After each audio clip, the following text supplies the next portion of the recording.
জয় মা, সবাই ভালো আছো মা? ভালো থাকবে মা। আমি আজকে প্রায় অনেক দিন ধরে ভিডিও দিতে পারছি না মা। আমার বাৎসরিক পূজা চলে আসলো, তা তোমরা সবাই সাথে থাকো। তোমরা সবাই দেখতে পারবে, আমার মাকে দর্শন করতে পারবে। তা এখন হচ্ছে সবার মনে করো ভক্তবৃন্দ আসতেছে মা, তাদের সাথে কথা বলতে বলতে আমার অনেকটা টাইম বের হয়ে যায়, তখন আমি আর ভিডিও করতে পারি না মা। আর একটা কথা আমি বলবো, আমি ভক্তবিন্দুকে ভিডিওর সামনে নিয়ে আসি না। দেখো একটা কি এখন কার কি সমস্যা, এখন ওই সমস্যাটা তো সবার সামনে বলা যাবে না। না কে হয়তো কেউ আসলো একটু বিপদে পড়ে আসলো, কেউ হয়তো একটু করে আসলো, তখন ওটা ফট করে ভিডিওটা করি না আমি। তার জন্য আমি ভিডিও করি না, ওই জন্য আমি ওটা পছন্দ করি না ভিডিও করাটা, যে না আমার ভক্তবিন্দু আসবে আমি একটু ইস্যু করবো, সেটা না। আমাকে তোমরা যদি দেখো, আমার মাকে যদি দর্শন করো, অবশ্যই তোমরা আমার মার দর্শন পাবে। আমার পূজার ভিডিও যখন তোমরা দেখবে, তোমরা সব ভিডিও পাবে। আমার পূজার ভিডিওগুলো সব আস্তে আস্তে আমি পাবো, মানে দিতে পারবো, তোমাদেরকে দেখাইতে পারবো। তা অবশ্যই তোমাদের আমাদের মানে আমার সঙ্গে থাকতে হবে, তার মানে দেখতে গেলে ভিডিও তোমরা সব পাবে। আর একটা আমি বলবো, আমার সাথে একটা অলৌকিক ঘটনা, সেই ঘটনাটা আমি তোমার সাথে মানে কিছুটা বলবো। আজকে প্রায় আমি মা কামাখ্যা মার ওখানে গিয়েছিলাম আমি।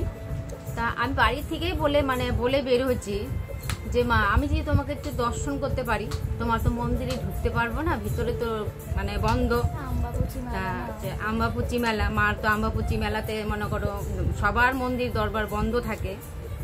তা আমার একটা মানে মাকে ইচ্ছা ছিল যে মা আমি যাব, তোমাকে না দেখে চলে আসবো। তার মানে আমার একটা জিনিসটা এমন ভাবে হয়ে গেল, মানে আমি নিজে বুঝতে পারি নাই যে আমার মা দর্শন দিয়ে গেল। তা অনেক পাহাড়ের উপরে উঠতে হয়, নীলাচল পাহাড় তো জানি কত উপর। সেই পাহাড়ে যখন আমি উঠবো, তখন আমার গায়ের লোম এখনই দাঁড়ায় উঠতেছে। তা আমি দেখলাম, মানে আমি জুতো পরে যাচ্ছিলাম, আমি আবার এমন জুতো পরে গেছিলাম যে জুতোটা পরে আমি হাঁটতে পারতেছি না। তা সেই কথাটা আমি আমার মেয়ে মানে বলতেছি যে আমি জুতোটা পরে মনে হচ্ছে হাঁটতে পারবো না। তা আমি ওটা মনে মনে ভাবতেছি যে জুতোটা কি করব, মানে ওটা আমরা মনেই ভাবতেছি।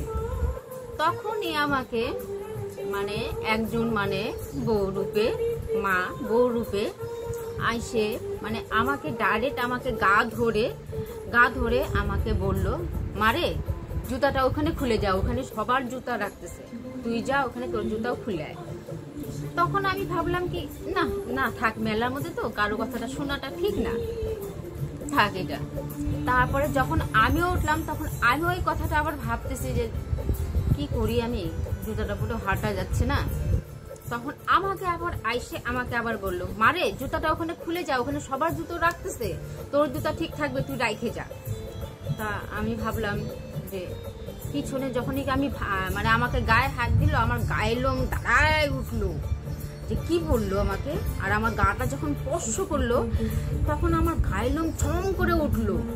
ওঠার পরে তখন আমি ভাবলাম, মানে এক সেকেন্ডও আমি কিন্তু ভাবি নাই যে কে বললো।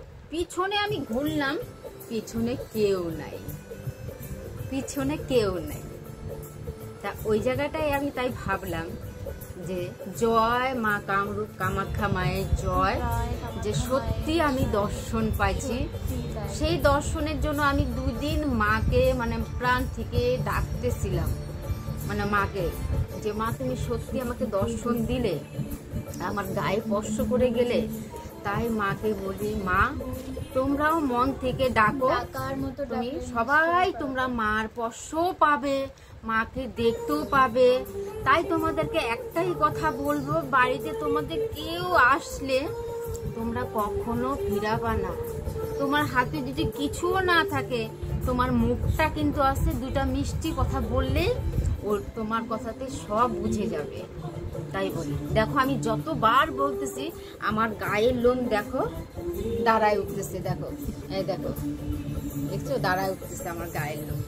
তাই বলি সবাই তোমরা ভালো থাকো, সুস্থ থাকো, আমার পাশে থাকো, আমার মার ভিডিও দেখো, আমার বাৎসরিক পূজার সব ভিডিও তোমরা আস্তে আস্তে সব পাবে। মা জয়, মা জয়।